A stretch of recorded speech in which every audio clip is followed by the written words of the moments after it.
Егер сізге майлы бауыр, яғни жировой гепатоз деген диагноз қойылса, бұл үкім емес. Көп жағдайда бауырды дәрісіз де, операциясыз да қалпына келтіруге болады.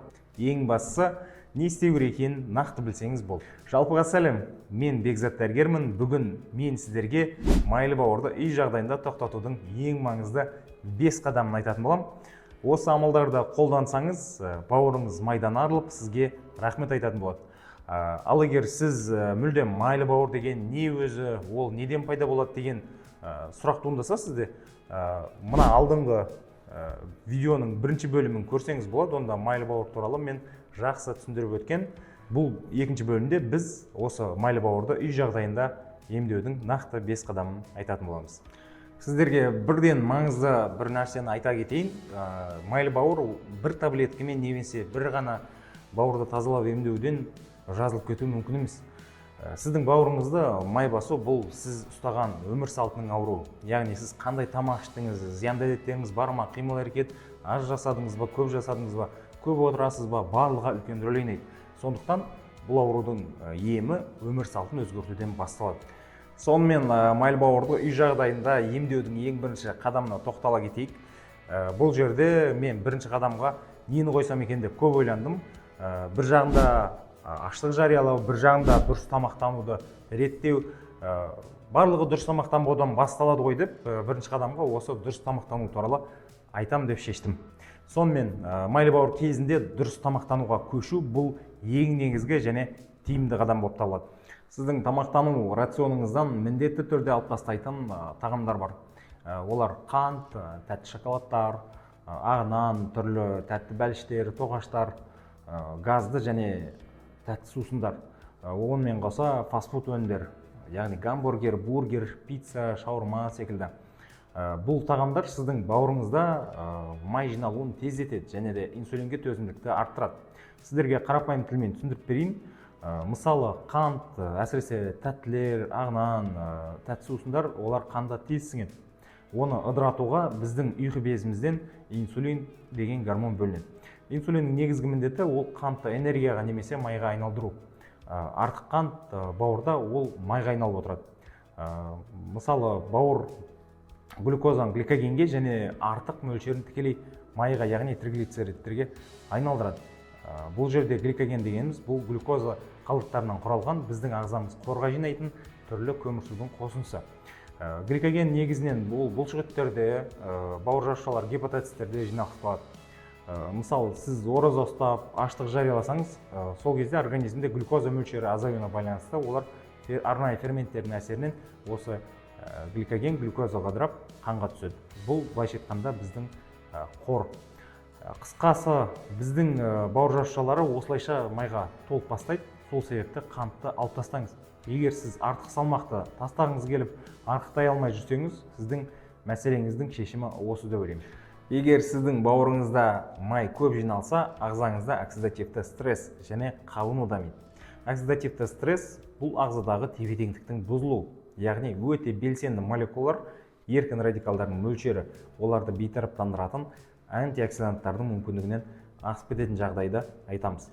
Еркін радикалдар дегеніміз сыртқы қабатында жұптаспаған электроны бар оттегі молекулалар. Ол сол себепті өте белсенді және тұрақсыз болады.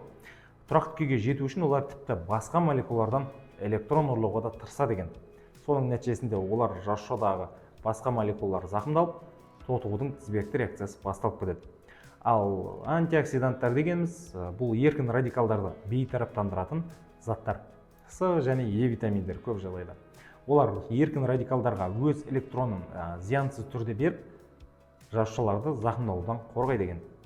Оксидативті стресс кесірінен біздің ағзамыздағы жасушалар зақымдалады. Оған қоса ақуыздар мен липидтер де бұзылады екен. Ең қорқыныштысы біздің ұрпағымызға беретін ДНК-ға да зиян келеді екен. Ал бұл ағзаның қартаюын жеделдетіп, жүрек, қан тамыр, түрлі нейродегенеративті және басқа да көптеген аурулардың дамуына алып келеді. Уақыт өте келе бауырда фиброз ары қарай циррозға өту қаупі де жоғарылайды. Фиброз және цирроз деген не екенін соңғы түсірген видеомда айтқан болатынмын. Ол видеоны осы майлы гепатоздың бірінші бөлімі деп қабыл алсаңыз болады. Өзіңіз үшін пайдалы ақпарат алатыныңызға сенімдім. мінекей мұнда тұр, қарап шықсаңыз болады. Екінші қадам, бізде қимыл қозғалыстарды өмірімізге көбірек енгізу. Бұрынғыдай отыру мен жатуды азайту керек. Көп адам ойлайды, спорт залға бармасам, бұдан пайда жоқ деп. Бұл әрине қате ой. Сізге күніне 30-50 минут жаяу жүру, аптасына 4-5 рет қайталау жеткілікті. Қозғалыс сізге не береді? Ең бірінші, бауырдағы майды азайтады, және де қан талмасуын жақсартады. Ең бастысы, сізге тұрақтылық қажет бұл әрекеттер жасаған кезде. Тұрақты түрде күнде жасап отырыңыз керек. Бірінші күні қозғалысты жаттығуларды көптеп жасап алып, ертесіне тұра алмай жату ол да дұрыс емес әрине. Сол себепті күнде тұрақты түрде аз-аздан болсын жасап отырыңыз. Үшінші қадам, бауыр үшін аса зиянды әдет ол алкогольді сусынды қабылдау. Майлы бауыр кезінде адам аздап қана той-томалақтарды ғана ішем, аптасына 1-2 рет тек сыра, тек қызыл шарап ішем, ол ағзаға пайдалы дегеннің бәрін тастау керек. Оның бәрі жай ғана миф.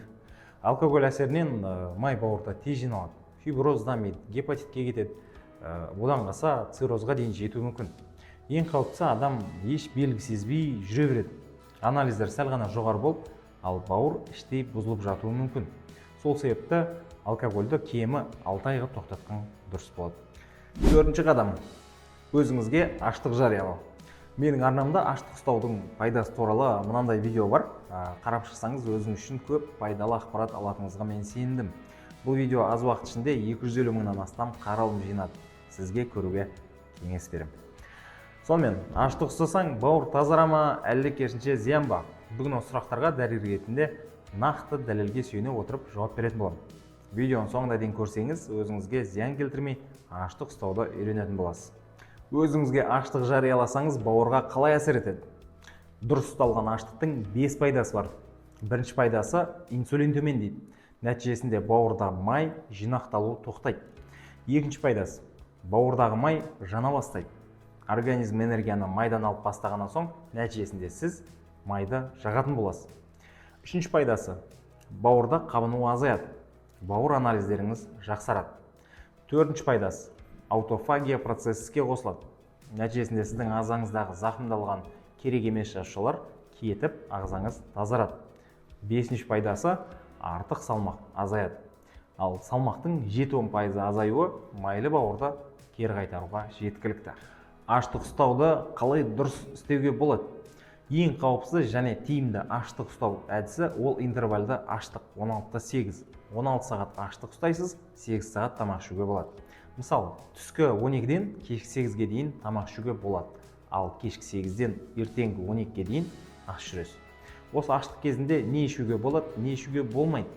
Аштық кезінде сізге ішуге болатын сұйықтықтар бар, оларға су, қара шай, көк шай, қантсыз қара кофе ішуге болады, ал басқа сусындарды ішуге болмайды. Енді осы кімдерге аштық ұстауға болмайды, сол туралы айта кетейін. Әрине нәпсіңізбен күресіп аштық ұстаған жақсы, бірақ та аштық ұстауға болмайтын жағдайларда болады. Оларға қант диабеті ауруы, әсіресе инсулин қабылдайтындар, асқазан жарасы, эрозивті гастриті бар, өттас ауруы, жүктілік және емізу кезінде цирроз және ауыр фиброз кезінде аштық ұстауға болмайды.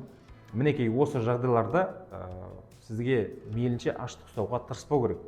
Естеріңізде болсын, егер аштық кезінде сізде бас айналу, көздің қарауытуы, әлсіздік, осындай белгілер болса, бірден тоқтату керек. Соңғы 5-ші қадам, сізге бақылау және сабыр керек. Майлы бауыр бір аптада кетпейді, ол анық. Сол себепті жоғарыда айтқан кеңестерді мінсіз орындап, тұрақты түрде жасап отырыңыз. Сонда ғана нәтиже болады. Сізге не істеу керек? Әр 6 айда бір рет УЗИ өтіп, қанның биохимиялық анализін тапсырып, АЛТ деген көрсеткіштерді бақылау керек. Осылайша динамикада жоғарыда жасап жатқан амал әрекеттеріңіз пайдасын беріп жатыр ма, байқайтын боласыз. Бірақ өзіңізбен өзіңіз шыншыл болыңыз, біреуге мақтану үшін емес, шын ниетпен денсаулықты түзеу үшін жасаңыз. Нәтиже болу үшін сіз емделіп, әрекет етуіңіз керек. Ал егер дәрігерге қосымша барып жатсаңыз, дәрігер сізге кейбір жағдайда гепатопротекторлар тобының дәрілерін, омега-3 витаминдер тағайындауы мүмкін, қосымша ем ретінде. Бірақ таблетка негізгі ем емес, ол көмекші құрал ғана, соны ұмытпаңыз ең бастысы. Майлы бауыр кері қайтатын ауру, бірақ ол сізден тәртіпті, сабырлықты, тұрақтылықты талап етеді. Жоғарыда мен айтқан кеңестерді қолданып, бауырыңызды үй жағдайында емдеп алсаңыз болады. Ал сіздерден өтінерім қазақша контентті қолдап, арнаға тіркеліп, лайк басып, комментарий жаза кетсеңіз. Бұл менің арнамды ары қарай дамытып, еңбегімнің еш емес, керісінше сіздерге пайдалы екенін дәлел болар еді. Егер көп көрерменге видео ұнаса, YouTube алгоритмдері оны ары қарай басқа адамдарға көруге ұсынатын болады. Алдағы уақытта басқа да тақырыптарға қызықты видеолар жасайтын боламын. Келесі жолыққанша сау сәлеметте болыңыздар.